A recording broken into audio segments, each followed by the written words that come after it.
how creativity actually works from inside the brain all the way to the final physical products. And we will have about 90 minutes of presentation, Prof, followed by 30 minutes of question and answer session. And for your question, you can scan the QR code on the table, or you can raise your hand when the time comes. And without further delay, please join me in welcoming Prof. Georgiev. Ladies and gentlemen, please give a big round of applause. Professor, the floor is yours. Yeah. Thank you very much for the introduction. It is an honor to be here. And today I will try to guide you through our work on the pathway between understanding human brain with regard to design creativity to fabricated build in sense of very early prototypes. That means this is not final product, but first real world implementation of these creative ideas. So allow me in the beginning to start with the background. We heard some of the things from Danny here, but actually I'm originally from Bulgaria. I have started my academic career there in Technical University Sofia,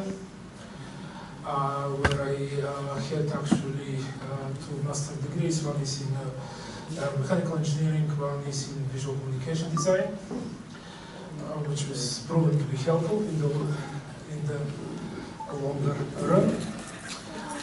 In 2005, I was lucky to get Mambushu scholarship for doing PhD in Japan, in Japan Advanced Institute of Science and Technology, where I graduated with a PhD in knowledge science from the design research lab, the same lab Danny graduated a little bit after me.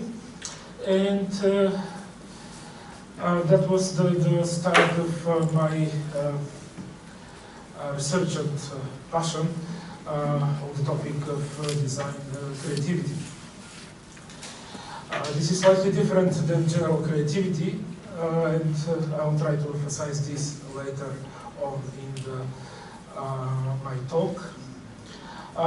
After postdoc in JAIST, I moved to Kobe University, where I was assistant professor in the Organization of Advanced Science and Technology. And a little bit over 10 years ago, I moved to Finland, where a few years back actually became a full professor at the Center for Ubiquitous Computing, which is the largest HCI research group in Finland, of currently about 85 people. I was leading one of the research groups there, design creativity, slightly different than general HCI. And our work gradually expanded from just focused on early stage of design to what happens before that, human brain, to what happens after that, early prototypes. And this presentation will try to highlight some of the findings we had on this pathway, which is definitely not a straight one. So, where is Oulu? This is actually quite north. If we translate this to North America, this is north of Anchorage, Alaska, actually. You can see that most of Sweden and most of Norway is south of Oulu. So it's that much north. But actually this has been proven as excellent research environment. And also we had some excellent students contributing to our efforts there. And just to show you a little bit curious. This is December, 11 a.m., and this is before sunrise in Oulu. So you can imagine the sunrise is about noon, and sunset about 12. So you imagine how dark and also cold is the environment there. This actually is a lake, which is frozen about 5 months in the year, completely frozen. But on the opposite, in summer, 11 p.m., still sun is above the horizon. And this is kind of very pleasant paradise in summer months. Very steady temperature, about 20 degrees. So, this is the place I was until 3 months ago. And 3 months ago I moved to JAIST in Japan, back to JAIST. And there I tried to further expand slightly our efforts. I started BRAINtoBUILD laboratory there. And generally we are trying to use different approaches to understand human. As mentioned on this pathway between what occurs in human brain to real materialization. This is JAIST, and this is my laboratory, actually exactly facing this side on the 7th floor there. And I hope this will be also a nice research environment there, but I already have experience. I have been there for 6.5 years, PhD in postdoc. So, where is JAIST? Well, this is roughly at the level of Tokyo, but is behind two very substantial amount of ranges on the opposite side. This is facing the continent, Korea, and so on. And this is also, I think, a very nice research environment. It's kind of provincial place, but also it's very rich in culture, in various traditional things, including crafts. And I hope this will continue even with bigger research results.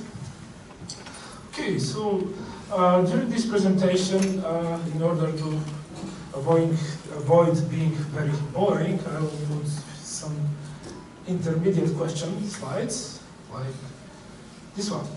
And if you see cat on the slide, it's time for questions. And if you don't ask during these slides, you can ask at the end, but now it's time for questions. Any questions? Yes. I got one. Yes. Since you have started new laboratory in JAIST, yes. Is it 2 months? Yes. Do you accept any new doctoral students? Yes. Or yes. master students? Yes. Yes. I definitely search for master and doctoral students. I have at the moment 4. 2 others are upcoming, but there is much more room for regardless from any background. Yes. Okay, this is a very good question. Mm-hmm. My lab in Finland, by the way, it continues, it is projected to continue almost 2 years from now, because there are still 5 students, 4 students and 1 postdoc working there, and these 4 doctoral students have to graduate. I hope the first one, Latif, will graduate in October. And the point is, my lab in Finland is very interdisciplinary. I have computer science, electrical engineering, psychology, visual communication design, yes. So I definitely emphasize the interdisciplinarity. Thank you. More questions? Okay. Maybe we can continue. Okay, so, well, this is a picture from Japan. stone cat, not real cat, but yeah. I really appreciate the cats in this campus here.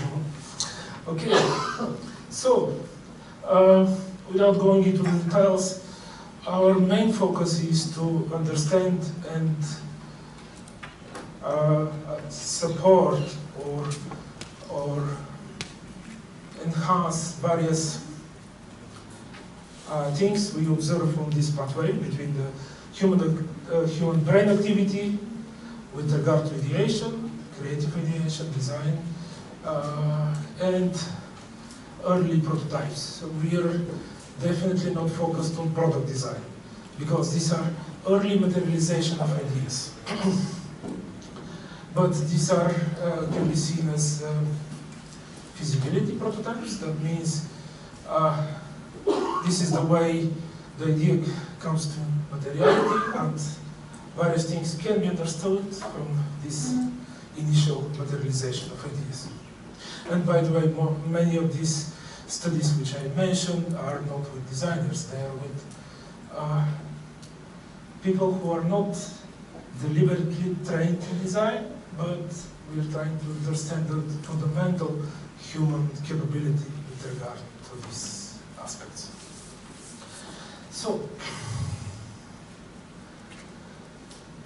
well, this is the pathway. This is actually a very pale picture from our Fab Lab in Oulu, but generally the idea is to understand from very early stage to initial prototypes, as mentioned. This is early example, actually. This is example from the first course more than 10 years ago, which I started in JAIST, in Oulu, in Finland. And this course now has been grown to 120 people, typically 30 teams, doing their own ideation until initial prototypes.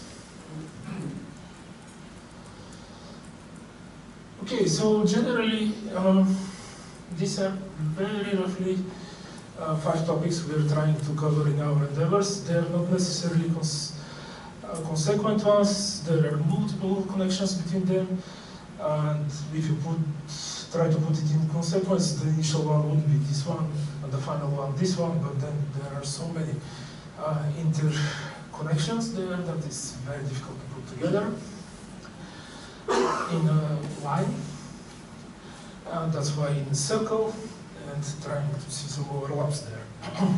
So in this presentation I will try to cover different results in each of the topics, and at the end of each topic we'll try to have short questions, and then at the end we can have the bigger question-answer session.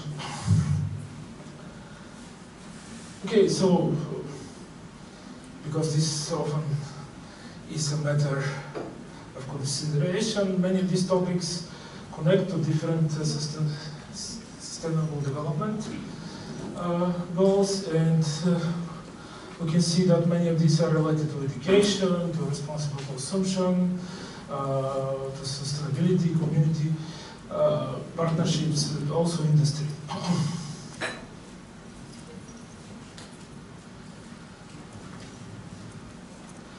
And then you also mentioned International Journal of Design, Creativity and Innovation, maybe the thing which was not immediately apparent. I was in the initial team that founded the journal more than 13 years ago, and actually it will be very soon 40.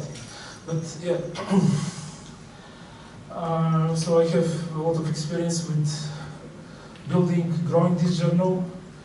At the moment is much bigger scale, a much bigger endeavor compared to more than a decade ago. We at the moment are receiving maybe closer to 400 papers per year. And this is focused on design, creativity and innovation. So this is highly interdisciplinary journal, but certainly the topic of design creativity is very important here.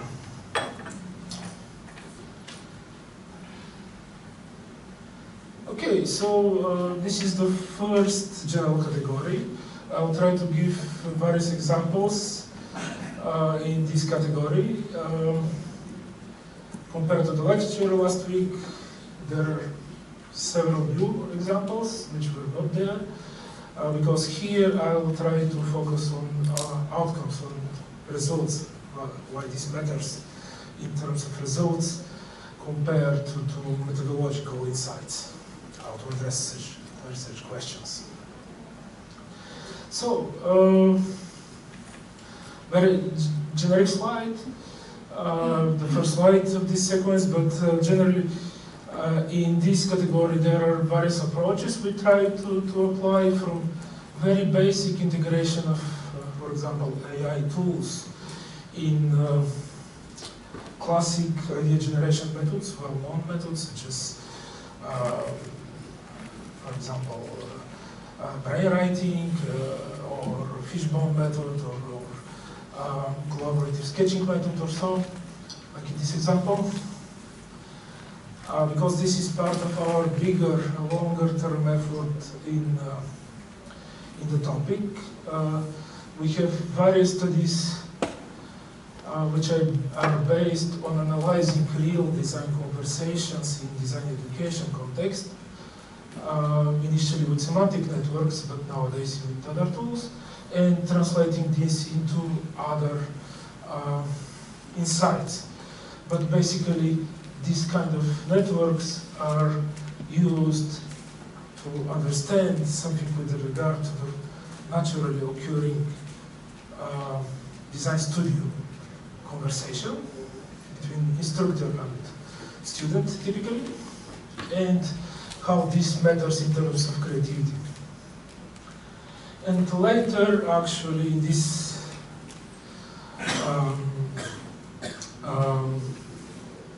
endeavor, we are trying at least to support teachers in terms of overall capacity, because, for example, this is AI-based system which is trying to provide intermediate feedback of prototyping, and this is very challenging because their prototypes, the student prototypes, vary to a huge degree. But more on this on the following slides. Okay, so some initial studies. For example, this is a study published in a conference which is trying to see what is the difference between individual and group ideation when they use AI tools.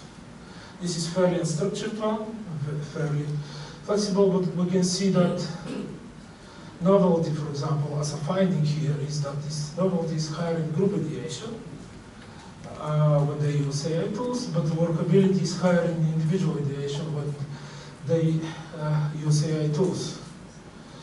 But there is minimal differences in relevance and specificity. So this is very simple finding in terms of how the students work, in terms of design creativity, measured as novelty and workability, and relevance and specificity, but we can see certain features pertaining per group versus individual ideation. Okay, so this is actually a study from 2 weeks ago. I presented in the conference 2 weeks ago. This is a kind of bigger effort, trying to encompass several things. In this study, we proposed a framework for factors that influence design creativity evaluation. This obviously is grounded in some very well-known frameworks with regard to creativity. And in this context, we have these 4 elements of creativity evaluation. We think influence the quality of this evaluation, the overall effectiveness of this evaluation. This is the evaluator, the evaluation process, the evaluated product, and external factors. And that's why it's 4 ECE. And in this study, actually, we are trying to propose a method and system, actually computational system, which is trying to mitigate some of these issues, potential issues with regard to, for example, evaluation process or evaluated product. And this is on the next slide. Okay, so this is try to put the video on the left side. Yes, this one. Okay, so this is computational system where number of outcomes, typically sketches, can be uploaded, and this is based on triadic evaluation. The inner workings of the system are computational algorithm borrowed from game ratings, and this is algorithm where three ideas are evaluated by the expert, but in the way this is executed as a method, we are trying to mitigate certain biases with regard to absolute evaluations. So this is comparison evaluation, and the algorithm is trying to minimize the number of the steps in overall. And actually this system was proposed by a postdoc in our group, and actually we have a couple of studies in the works, but this is the initial study published in the conference, which is presenting the system. Actual empirical studies with design educators showed some very good improvements of inter-rater reliability between independent raters, and also this saves time in the bigger picture. So basically this is how this works in terms of, and it outputs the rating of the sketches at the end. Okay, so this is last example of this sequence. I already mentioned a few things, but basically this is again with regard to the design creativity of the bigger picture, but this is expert system which is based on neurosymbolic feedback. Why neurosymbolic? It's trying to explain what are the reasoning between this feedback. And this reasoning of feedback in design education is trying to replicate the reasoning of several instructors. What is the point of this system? It provides timely feedback, because sometimes the scale of the course is so big that providing timely feedback to a number of teams is very challenging for instructors. So this is a kind of useful into intermediate steps. And this is modeled per each of the weeks of the course, and how typically instructors are providing feedback for each of these weeks. So basically the inner working for each week is different.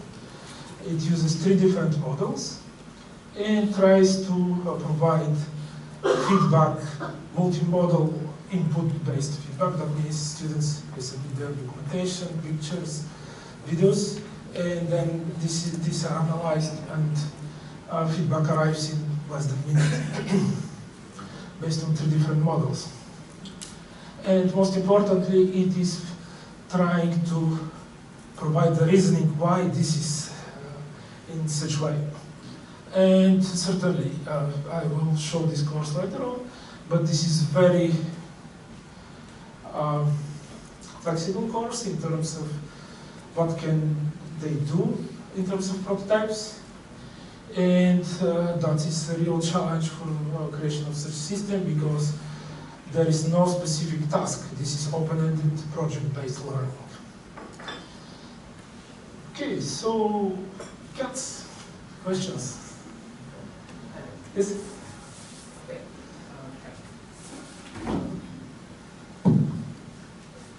Okay, thank you, Professor. My name is Fabricated from FSRD ITP. I want to ask regarding your research that AI has creativity. I want to know what kind of AI used in that research, whether is it LLMs or other type of AI, and how it is used in the research. Thank you. Thank you. Very good question, and it was not on the slides. Okay. So we have a couple of attempts using AI for creativity evaluations. This system, which I shown, is targeting experts, expert evaluators, 2 or more expert evaluators. But we have a journal paper in writing on this, which is trying to use 3 different LLMs, which obviously are focused on vision, image to text, that try to replicate creativity evaluation of experts. The results are not perfect, but it's certainly interesting. The effort there is to try to integrate the evaluations from 3 different models, and sometimes one of the models is outlier, sometimes. And by the way, the first effort is a journal paper in writing at the moment. There was a second step actually in using actually personas, 9 different personas, 3 per model, which is trying to replicate different background evaluations. This was master thesis submitted last week. And let's see how this goes, but I think this might also arrive to journal publication. So the modification here is we are upgrading this to personas, like personas with different backgrounds, for example, disciplinary background, for example. Still within the general design creativity evaluation framework. But for example, one is user interface designer, the other is product designer, or something like this, personas. Yeah. Okay. Questions? Yes?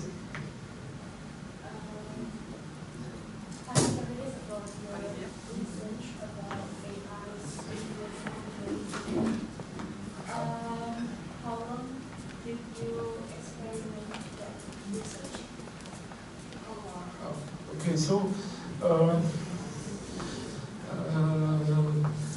we are trying to do, we have efforts in this direction almost since the beginning. I think of the introduction of public introduction of LLMs, I think more than 2 years now. And but definitely we see this as an aid of human efforts. It's not substituting in any way. And some of this, if you think about scale, some of these efforts are more than half a year in development. So, for example, the neurosymbolic system on the previous slide, it took maybe 8 months in preparation because it was based, for example, on interviews with instructors in the course, in the real course. And then we try to replicate something and then see how this is perceived by instructors and students. Okay, more questions? Is there already answered your question? But or another question maybe? Oh. Okay, so maybe we can continue with the next category. Okay, so this is a relatively bigger category compared to the previous one, at least by examples. In this category, we try to tackle or understand or enhance empathy as a main tool in design process. So basically gaining empathy towards users, particular category of users, particular situations, is seen here as an instrument for improving design. process and education. Okay, so there are a number of studies in this category. Some of them, actually many of them are based on VR technology, but some of them are augmented by other things. And I will go through several of these, but just an example, a study on color vision deficiency and empathy towards these kind of users, essential tremors aided by physical augmentation towards better empathy in this kind of users. There are studies on cultural differences here, trying to influence cultural differences towards higher creativity performance. This is a study, for example, for dementia or memory loss simulation. And let's see the examples. So this is a study which is showing story which is based on actual VR, but it's shown on a screen like this one in a class, and this is a conference publication in which we show that we can prime individualism, which is known as an influencer of design creativity performance overall. So that basically by priming individualism in certain direction, individualism, collectivism, cultural dimension, we can influence design creativity. And this was the study, without going too much to detail, but there were certain successful aspects of the study, some of the side effects that actually some of the ideas might be on the side of public use or personal use, which obviously is connected with the individual collectivism dimension. But these are the type of outcomes which were analyzed in this study. This is, for example, transportation in mountain area task. So this study actually was upgraded to real VR-based study. 15 minutes experience with designers. Actually, in this study, we used industrial design engineering students in TU Delft, master students, and we initially had two different groups, targeting uncertainty avoidance as another cultural dimension that is known to influence creativity performance, design creativity performance. And in this study, we initially surveyed the students. We classified them in low uncertainty, high uncertainty avoidance, so priming towards low, and low uncertainty avoidance, priming towards high. And we saw significant effects, especially in that group. So these are the performance in terms of uncertainty avoidance initially, and after the VR experience for 15 minutes, their uncertainty avoidance values change, at least for a short time. And this actually has proven to be beneficial for overall creativity of the ideation and later stage. And to this we found that instead of two border conditions where we have low workability or low novelty, there is optimal condition in the middle. So this was fairly beneficial as a study, because this proved that 15 minutes VR experience of a story with regard to uncertainty avoidance might influence how they perform in terms of uncertainty avoidance and creativity overall. Okay, so in this direction, there are some of our older studies. Actually, some of these studies are grounded in the time when we were with Danny in the same lab. Actually, some of these ideas are dating back as these postdoc times or doctoral study times in JAIST. But basically, the idea is we have real design conversation in Design Studio, and we use semantic networks to analyze what happens in time. And in this aspect, we have at least 4 measures on the semantic network: polysemy, abstraction, information content, and semantic similarity.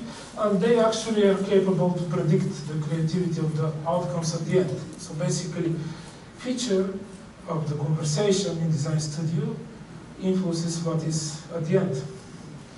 And basically, on this premise, we have various studies with various outcomes, including some of the studies are later on based on abstraction and how this influences brain activity in the early stage of design.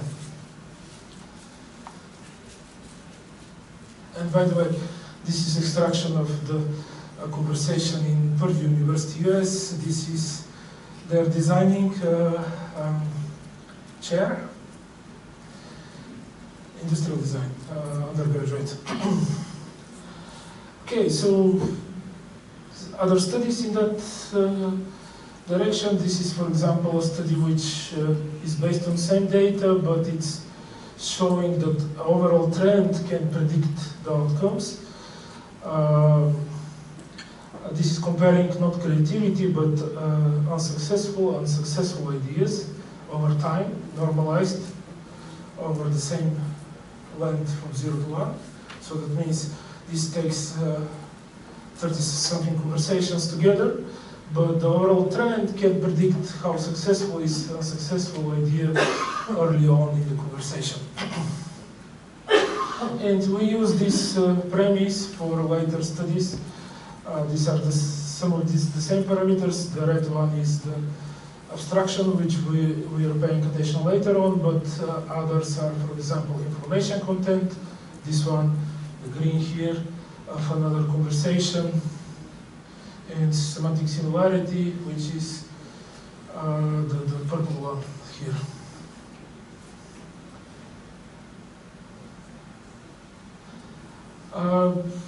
Okay, this is a little bit short.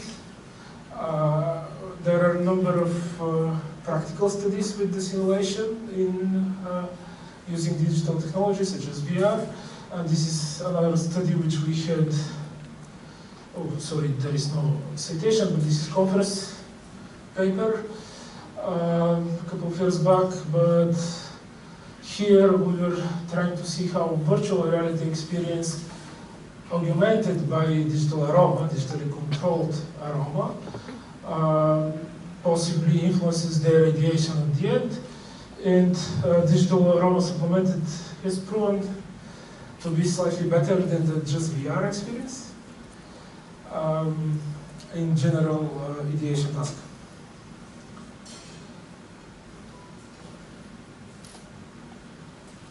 In this direction we have also a number of studies. I mentioned the cultural differences, the early stage of design. This is a framework which we were using for several of these studies. This is obviously using the 4P model of creativity, person, process, and product. And we had different studies which examine these cultural values. There are certain connections, for example, experience of creativity versus individual cultural values. I already mentioned some of these, but for example,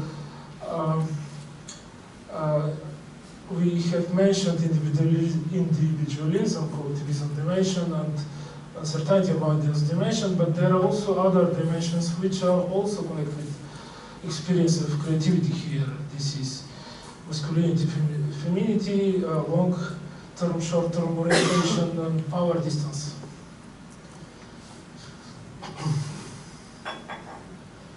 And this is a study based on these premises with regard to novelty, workability, relevance, and specificity of the generated design ideas. There are certain connections. And actually, this was the study which actually grounded our decisions for the other studies which I mentioned. There is a connection between novelty and individualism, uncertainty, avoidance, and workability.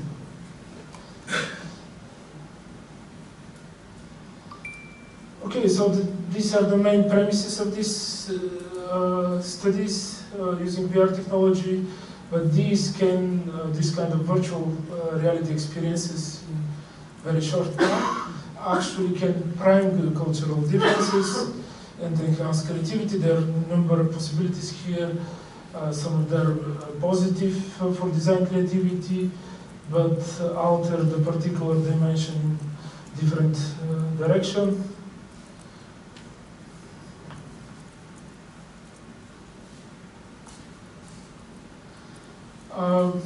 On the basis of these premises, actually, our research into rehabilitation has gained traction based on a project. For example, these are, and so this is a connection to the other dimension of rehabilitation, but basically these are VR experiences which are designed for developing rehabilitation in VR, using VR technology. And there is doctoral studies in the final stages on this. We have a number of studies which are designed to use VR technology, off-the-shelf VR technology, for measuring performance, as long as what they perform in the virtual reality is comparable with the rehabilitation requirements. And there are numbers of studies we had here in that direction. For example, we can successfully quantify a range of motion just using VR technology. Either just the controller in the hand or controller plus VR book on the elbow.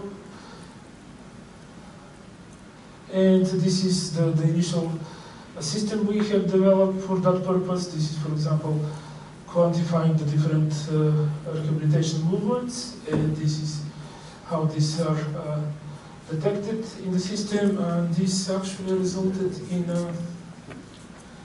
so this is the initial 3D kinematic data assessment toolkit, and okay, sorry, actually the slide is not exactly here, but anyway. So there are several other related studies. For example, in this study, we tried to upgrade the idea to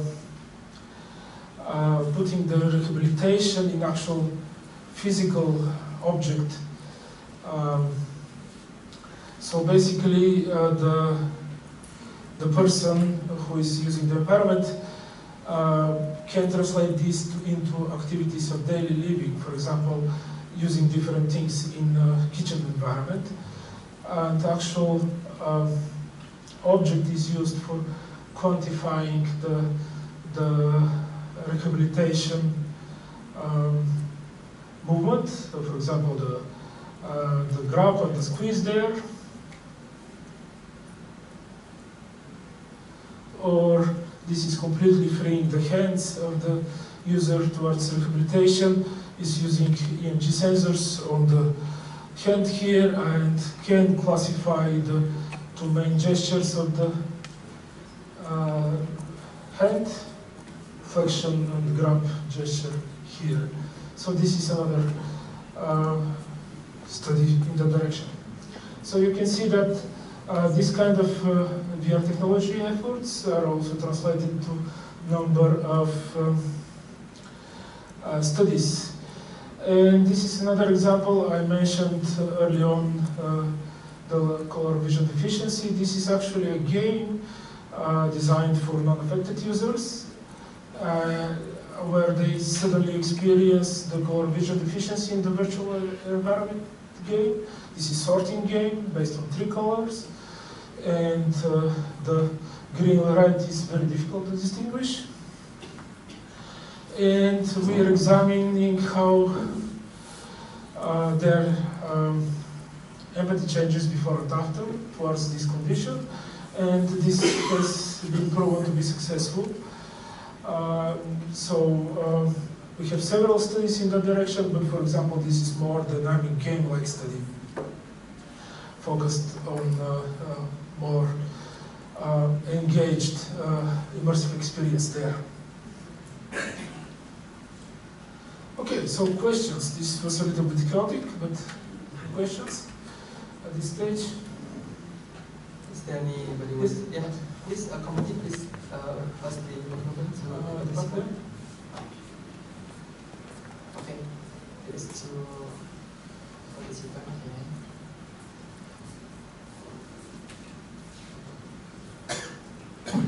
Thank you, Professor. I was interested to hear how you manage the pool of data from your cultural-based creativity. I mean, are they from diverse background of cultures? And as it seems like you've defined the cultural values into 5 or 6. I just wonder if they have any certain patterns shown by particular people coming from different particular background, cultural background, that shows tendency in doing things. Thank you. Thank you. Certainly a very important question, but actually some of our findings point has relevance to this bigger picture there. So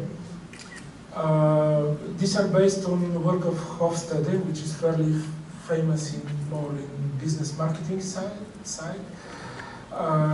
They're dating back to early 80s, maybe late 70s. These 5 cultural dimensions. There is 6th one, which is added in recent years, but basically, I think the early studies of Hofstede are not very relevant nowadays, because his findings with regard to these 5 dimensions are he's evaluating cultural value per this nation. There is a whole website with these values for different nations. Nowadays, this is not relevant. Individual cultural differences, that's why we are saying individual. We're measuring this individually. Do matter more than cultural as a bigger picture, because people are different actually, and our technology, society, communication are influencing this in great degree, and the only way to do it is to measure it from the person. What we are doing typically, we are doing the questionnaire either before the study, but typically days before the study, because they better not remember the questions clearly, but there are standardized questionnaires there. With regard to cultural values, we have the values. They have a certain experience, VR experience, for example. Then we measure after the experience. And they have design task afterwards.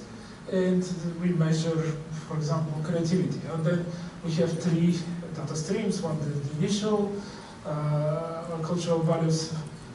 The other is after the experience, the other is after designing, creativity performance. So it's fairly simple experimental paradigm in that sense, as long as the VR experience is smooth. So probably this is the biggest challenge, the design experience, which is kind of smooth there.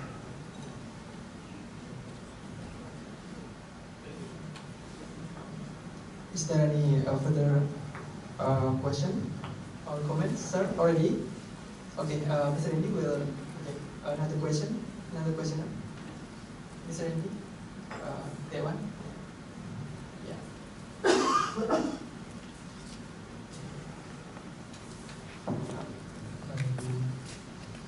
Thank you for the Professor. I was very interested with your presentation about the individual cultural values. Maybe my question is related to the previous question. So, is the research about individual cultural values of the research participant is related to the research about the external stimuli to the creativity? Actually, is the individual cultural values influence the how much or how many the exposure to the stimuli such as aromas in your research about VR? Is there any correlation between that variables? Thank you.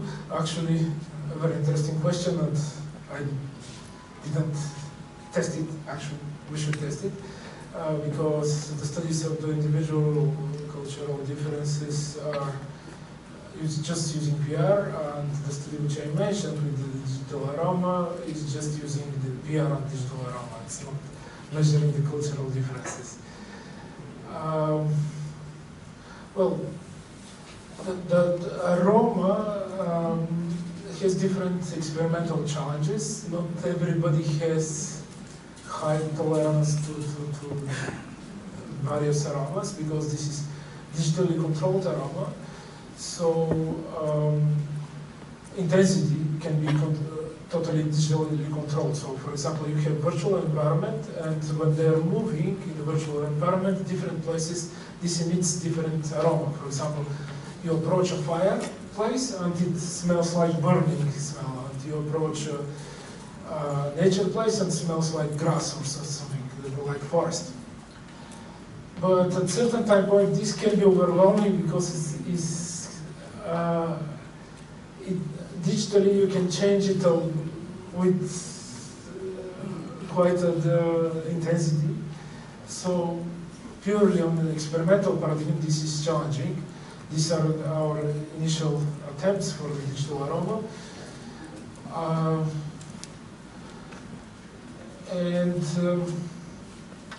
We had also another study which was kind of inconclusive, but it was memory related, memory and digital aroma on VR. But we didn't try the cultural differences. There are certain very obvious cultural connections between different aromas. So obviously, somebody in big city probably do not react in the same way on nature aroma as somebody living in a rural environment. That's pretty obvious, but well, this is a big question. Yeah, certainly. I don't know if this at least tries to answer your question.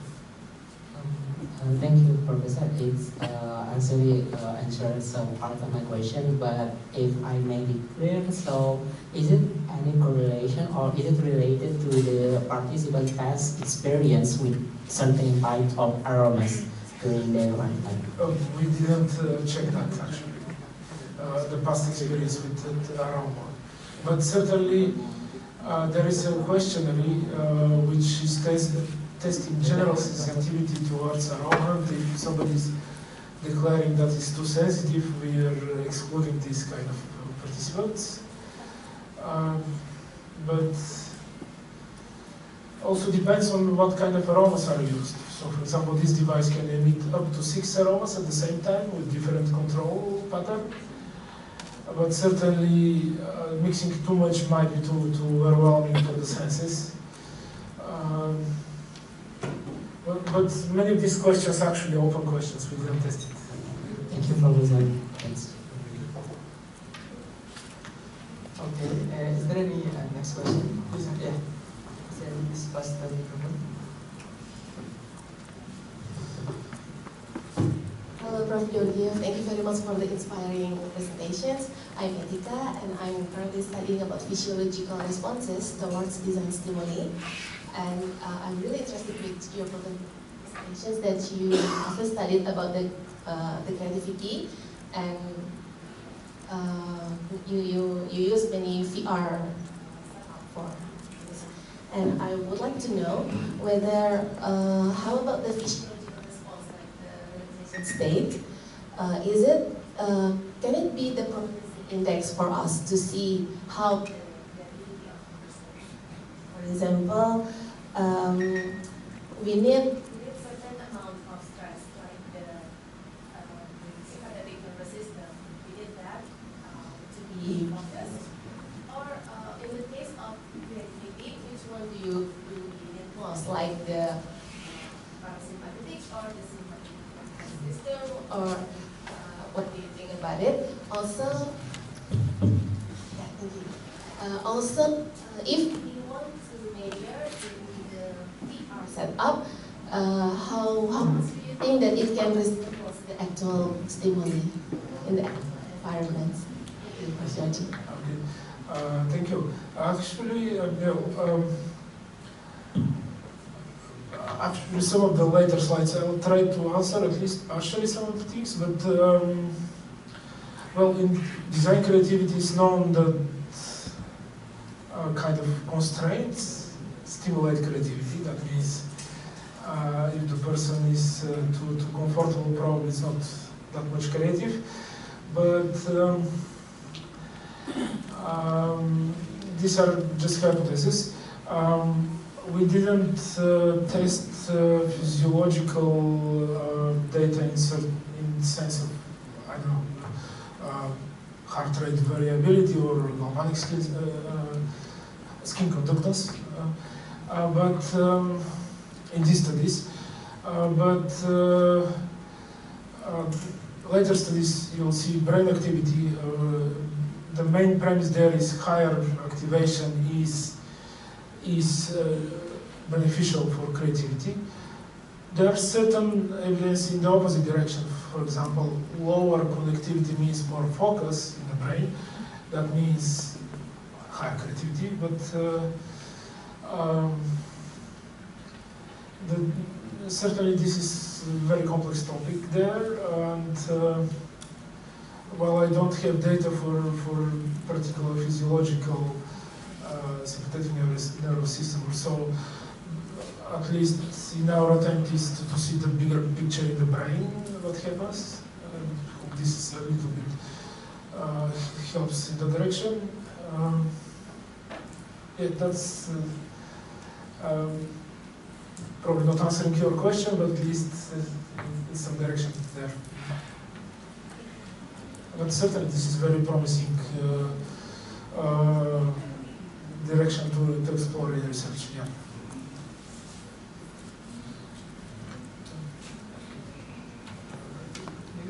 Yes. Okay, so there are two very big categories. Okay, rehabilitation technology. I already mentioned some of the rehabilitation technology.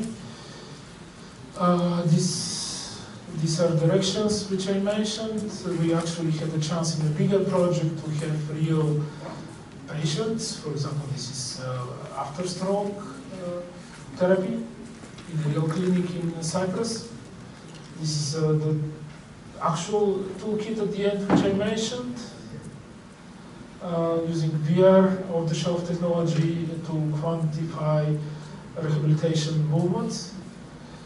This was the project, maybe not too much details here, because we have also auto slides later on, but this is a project which was instrumental for our rehabilitation-related work. This is combining various general domains like physiotherapy, automation, virtual reality, additive manufacturing, and we were one of the 5 universities in this consortium. This is a relatively large research and innovation project. And these are the real patients after stroke, musculoskeletal. We had experiments with. And this is the outcome of the dissertation which I mentioned. Actually, Umi Latif, she's from Indonesia, and now concluding her research in my lab back in Finland. But this is a rehabilitation toolkit focused on existing games and the existing VR equipment, and tries, as long as the game is compatible with the therapeutic movements there, is trying to quantify the performance for the therapists. So these are various performance metrics which can be outputted just on the basis of this equipment. And this actually continues in a project which is still in development back in Oulu. This is focused on education in direction of wearables for rehabilitation. And this is actually a study which was accepted recently, a few weeks back. These are experiences regarding competency development based on the real workshops in FabLab. This is a very intensive workshop focused on wearable rehabilitation development. These are the perceived, for example, importance of the various aspects needed for developing this competency by very multidisciplinary student teams in FabLab. So, for example, very important things that I identified, for example, regulatory and electronics, programming, mechanical design, user-centered. So these are the what was identified by this real workshop, real prototyping study. Okay, questions about this category? Another cat. This, by the way, is the most Instagrammed place in Malta. And I catched it with a cat in front of it. Please pass the microphone to... Yeah, okay. So my question is, the early of your presentation, is my curiosity is about your laboratory that built in JAIST. If I will talk to Indonesia, it's very intention about to develop the research in Indonesia, in particular Indonesia. But that I surprised that JAIST is built in 1990. So compared with IDB in 1920, JAIST started later, very late, very late. 70 years late rather than IDB. But if I see your presentation, so honestly, our university is late rather than early. Can you share how the acceleration in JAIST, your laboratory, funding, recent funding, then you can, yes, we can pursue what's your achievement to develop the design as knowledge. I disagree.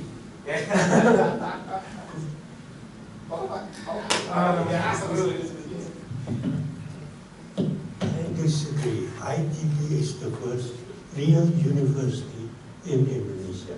It's based on science.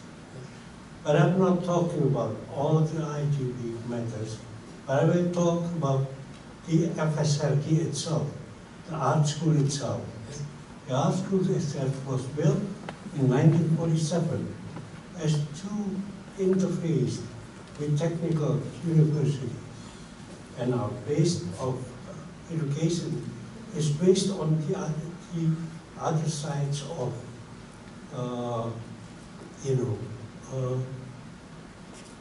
what I call it, rationalization against emotional.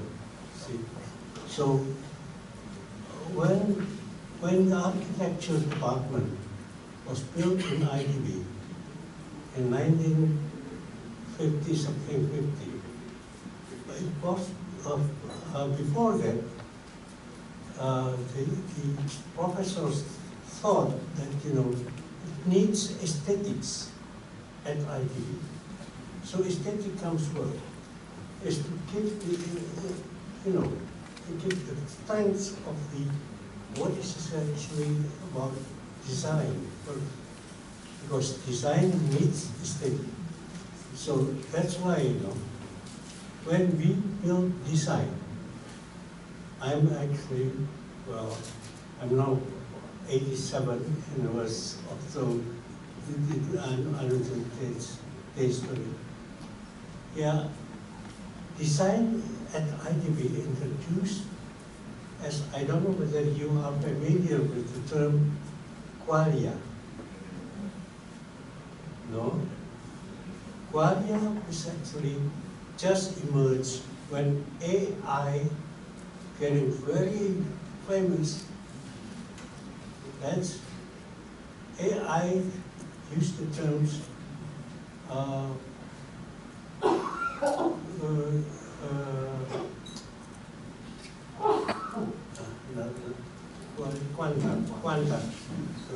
quanta. So quanta now refers to the everything could be measured. Started from mathematics, engineering, so that's the divisions of science and mathematics. And there's another science, is qualia. Qualia is not reproducible by AI. It's very something which is taste, what it tastes, green, salt or sugar, which cannot, failed by AI. It is human characteristic, and that is the base of scientific progressions at FSRD, as I also the first generations to teach industrial design at ITB. See, I was educated in Denmark, in England. You see, I was a student of Victor Papanek, the founder of design thinking. So the important thing is, when you talk about brain science, there's two poles of research. One is what we call is the mind is related to the mind. The mind actually divided into two philosophically. The mind derives from brain. That has come lately when we already innovate fMRI, so that you can know now the neuroplasticity of our brain. But then before that, you see, the mind is embodied. The mind is embodied, not only in the head, but also in our movement and our taste, emotion. So that's why in the philosophical, in Japanese philosophical, there's called Tridaya. Tridaya mentions one is chitta, is cognition, and the other one is rasa, and that is karsa. Karsa is enabler. This is something we move with. For example, like the dancer is from karsa, see? But when you talk about singing, rasa, it's easy. It's cannot define at all. In the brain, yes, there's neuroplasticity. There can be the expressions of emotion can be detected in the neuroplasticity. But the impulse emerges from our effort, from our field. So that's, I built this school of design thinking from that. So it's not that, it's another approach like engineering design. Engineering design came from quantity, from mathematics first. And this is another problem. So now I'm now researching about the position of qualia, because qualia just now is again our human, my being cannot be replicated by artificial intelligence. That's why, but I'm, of course, I'm using also AI, when I talk. is over ChatGPT or yes, I'm using them. I can knowledge of all that. But as a matter of fact, we have there to be human. See? Okay, thank you. Sometimes if you lecture concerning this thesis.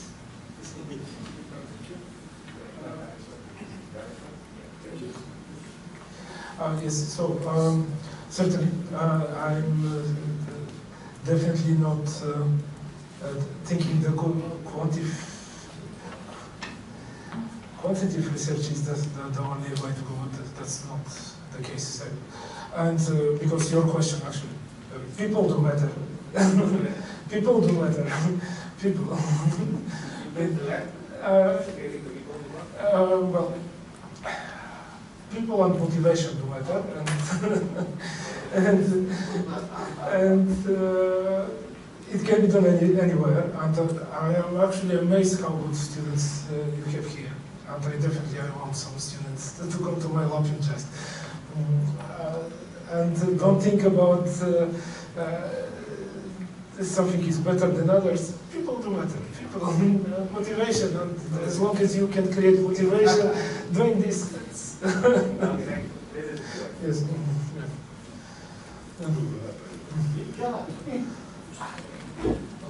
Just to grow a person. I mean, to see that person flourishing in their research. I mean, that's the thing.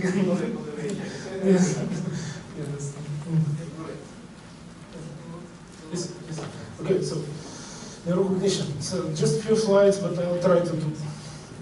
Why neurocognition? Because we're trying to see the brain activity, but also how this is expressed in knowledge, in the actual designing.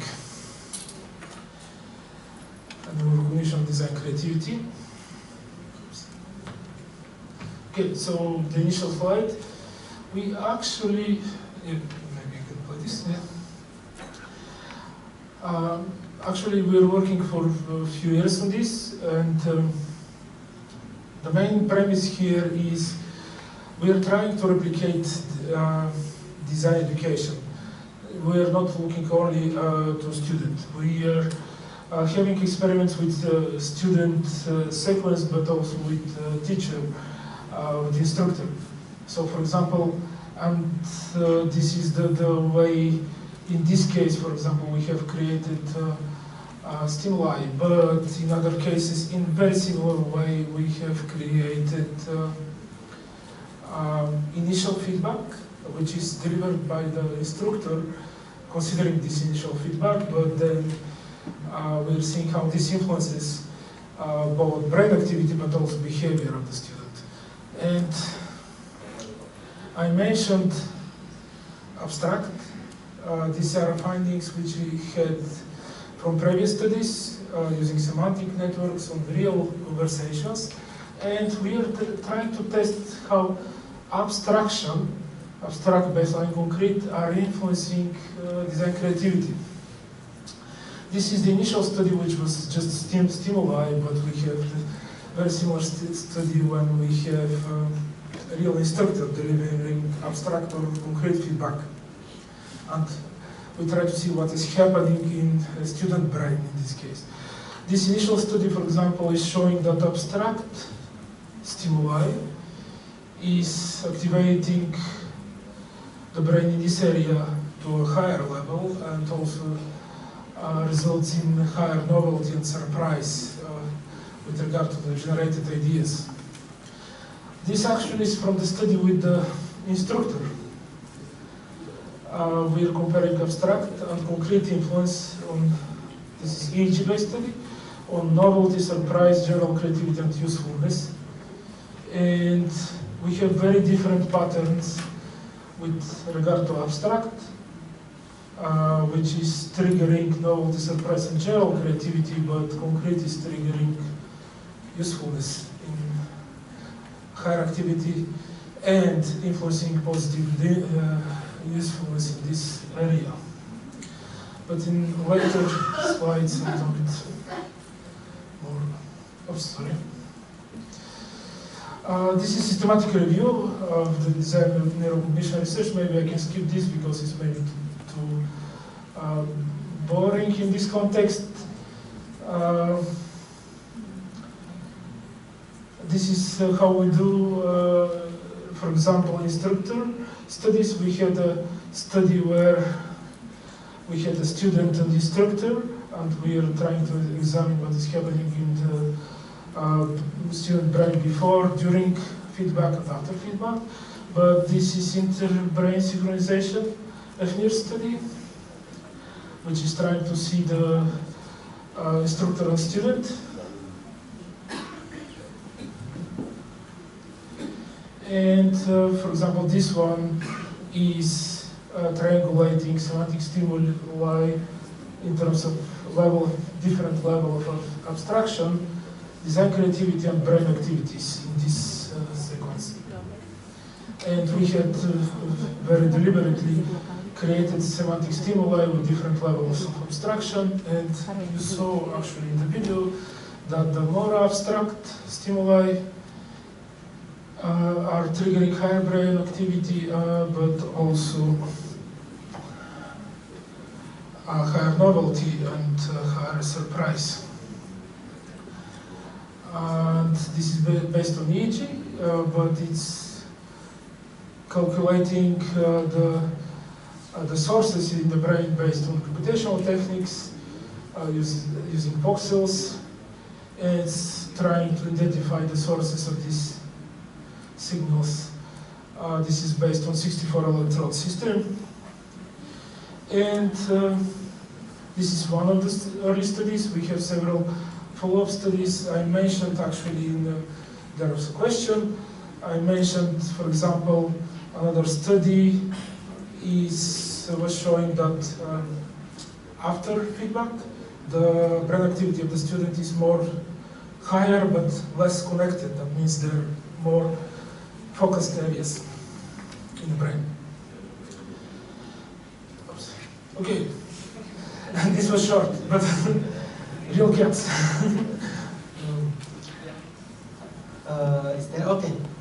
Questions? Pass the microphone to this. Okay. Two questions. That's here front. Yes.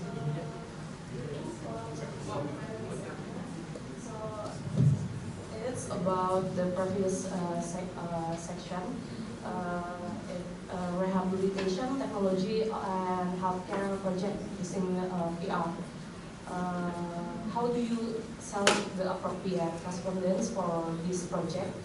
Is there any limitation for it, since the healthcare standard of visual stimuli is very strict, such as considering patients that have hypersensitivity or migraine? Yes. Okay, this is definitely a very relevant question. Actually, especially in the case of post-stroke, they also have a limited vision.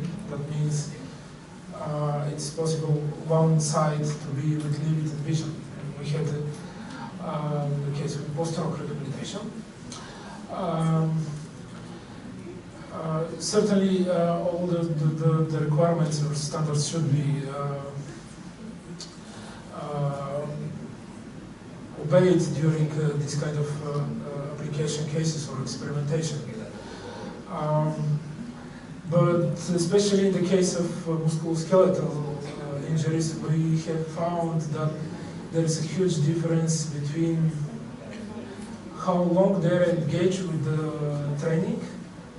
We had a case of a middle-aged woman who she was reporting pain in the real world, rehabilitation after 5 minutes. And in VR she did that for 60 minutes. So immersion is kind of overwhelming. Certain, I mean, probably brain is just suppressing the pain in favor of the engagement of the immersion in the virtual reality. So definitely this has limitation, as mentioned. For after stroke patients might be limited. We had cases with after stroke patients they are unable really to interact with the environment because the influence of the stroke is too strong, for example. But in other cases, they weren't engaged as long as they are able to interact with the very simple gaming environment there. And then they can repeat certain, for example, flexion extension movements, which are kind of common for this case, common requirement in the therapy in this case. I don't know if this is answering your question. There was another question? Next question is from Professor Ramadhani from School of Sciences, ITB. Prof? Thank you for the opportunity. It's kind of interesting subject that you have been developed in a couple of years. But I'm curious that I used to be doing some kind of dementia therapy, where the old people have some problem with the brain degenerative, something become old or something. And I'm thinking that can we reverse this, that if the old people we apply some type of activities that increase the creative ideas, and by that the brain will develop a kind of new pattern that will have their life. Is it possible? Might be. We never tested. Because you're having that the brain and a certain brain is linked with the creative ideas. Yes.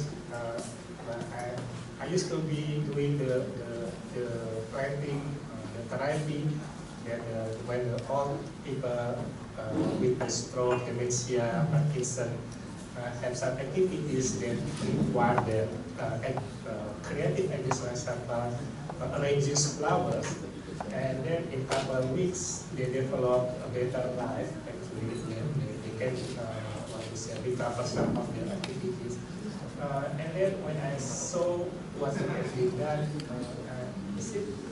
there's possibility that we can develop reverse this instead of checking whether someone creative or not, but whether we can improve the brain by forcing someone to become more creative. Well, I probably would not say forcing, but yeah, prompting maybe, but somebody to be more creative.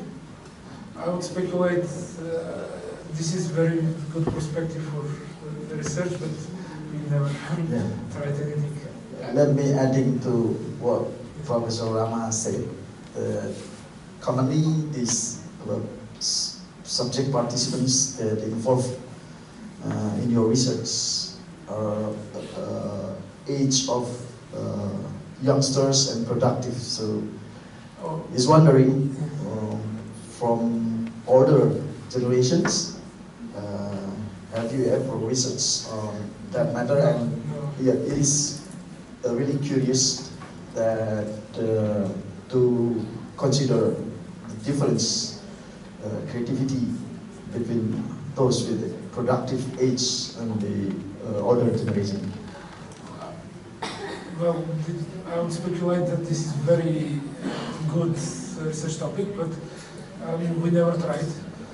Well, purely pragmatic side, the VR studies in Oulu, they are having permission from 18 to 45 years old participants. But the other clinical studies which I showed in therapy clinics in Malta and Cyprus, they have different permission, local ones, and they do not have the age restriction on the top, I think. So this is totally different case. But I would say such kind of study in Finland will be very challenging because the ethical guidelines with regard to clinical studies, especially in Finland, are very, very tough. Partially that was one of the motivation to use Cyprus and Malta, which have a little bit more relaxed requirements there. By the way, we tried the same in UK, in UCL department in London. The ethical permission in UCL took 3 years and it's 350 pages. It's like printed like this. So it is this is huge obstacle. Then some kind of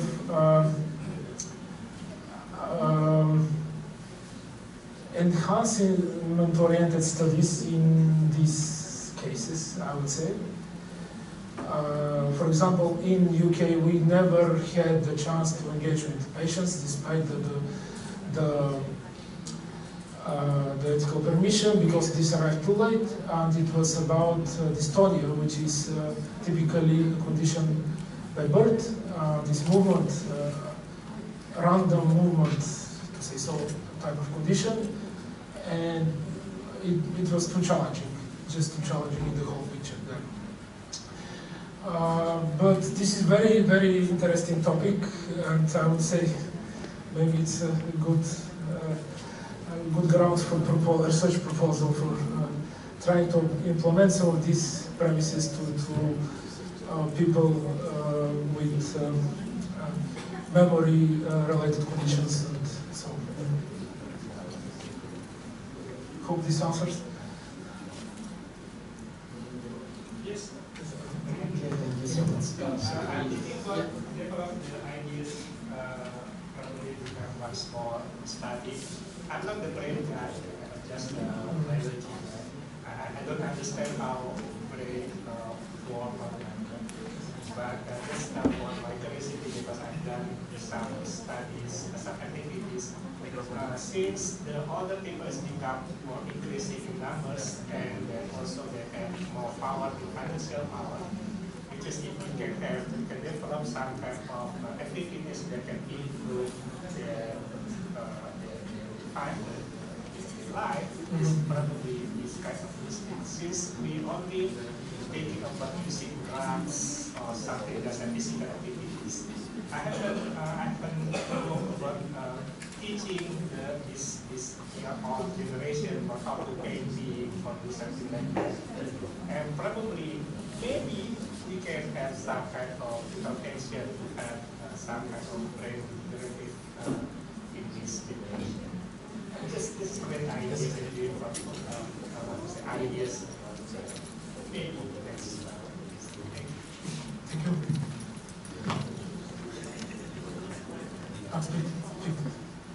Okay, so this is the biggest category, and I will have to be a little bit focused on the results. Okay, so the terminology enhanced learning. I mentioned this is a very big book course, which I was responsible for 10 years in Oulu. It started when I came there. This is not only on my side, there are a couple of other teachers, but this slowly grew to a very big inter-faculty course. And this is not design course per se, because they are not taught design. They are not designers, not design students, but they are typically from different backgrounds and often from different nationalities. Maybe 20 to 30% of the students in the course are from international masters. And we are using this as test bed for testing different interventions, understanding what is happening in real world, prototyping in our Fab Lab, and including some very much computational studies, but some of the other studies are much focused on actual human side of the thing. This was a computational study. Okay. But this is like classification system, automatically a computer vision system classifying their activities in team, with machines, with instructor, and so. This is the course which I mentioned. They have wide range of outputs, including complexity of these outputs, teamwork, in typically 4 people. And they have very little restrictions. They're free to do whatever they want, as long as it is not too expensive to make there. And these are the requirements they have. They have to be, it has to be designed and manufactured in the Fab Lab. It has to have something that moves actually physically, and at least one input and one output. And it's a very intensive course because they have 7 weeks to do so.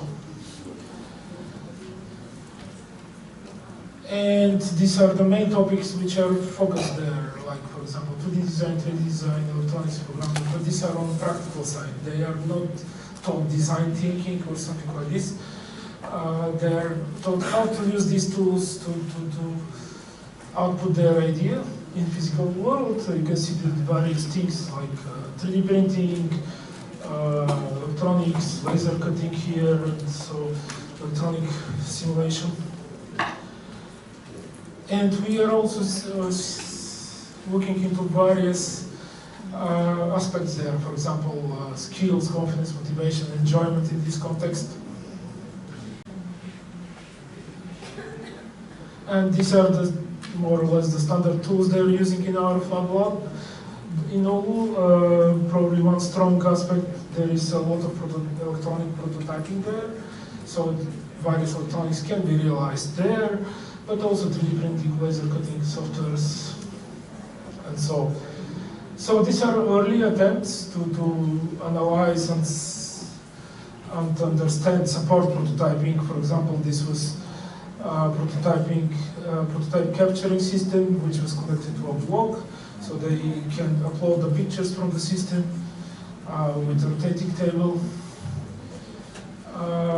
Later on, I mentioned documentation system. This was also connected with the prototype capturing system, the single documentation solution. And this is the example how they, what they output in such kind of documentation system dedicated for this course. For example, there is certain required content. For example, this is input from the electronic simulation. This is actual prototyping video, and so on. And these are examples from this system. For example, the scanner which I mentioned, which was automatically sending the pictures to the documentation system there. So during this course we have various studies. So for example, this is analytics study focused on documentation patterns on how, for example, they are late with regard to deadline and with regard to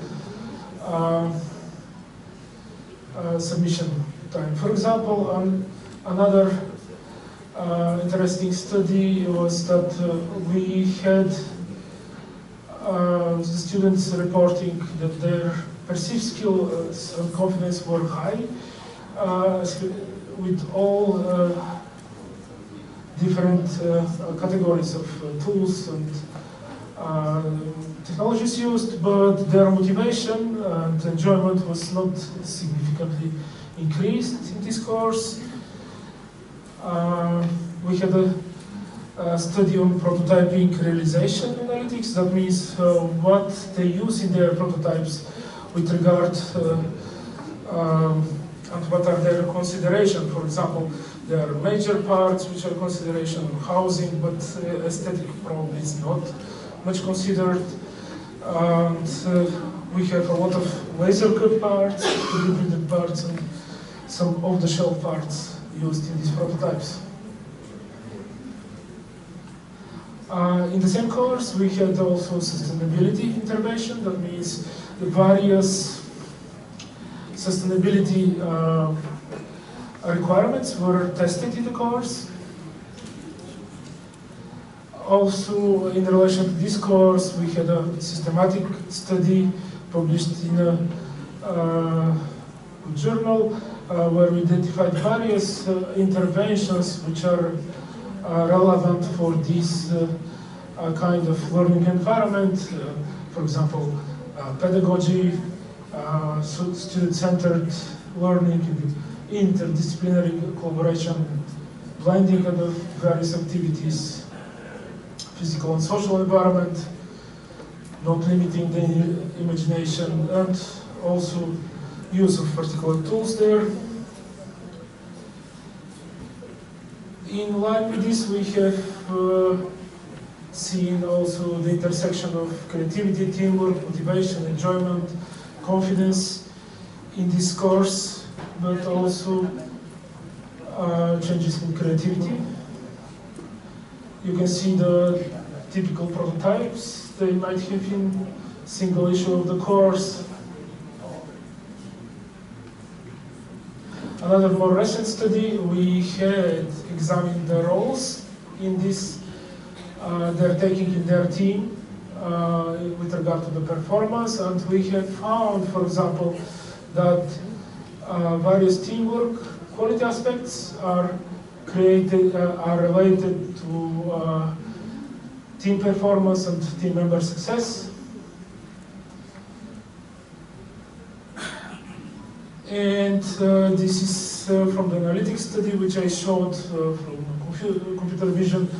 We are automatically seeing how different patterns in their behavior are related to creativity, actually.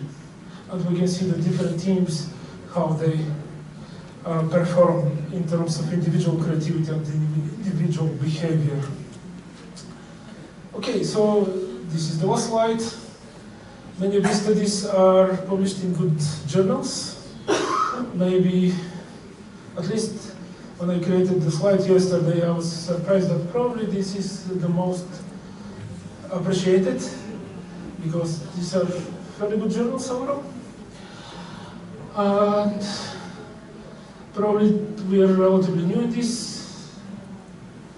This is also a little bit new, but also this is also in very good venues. So these are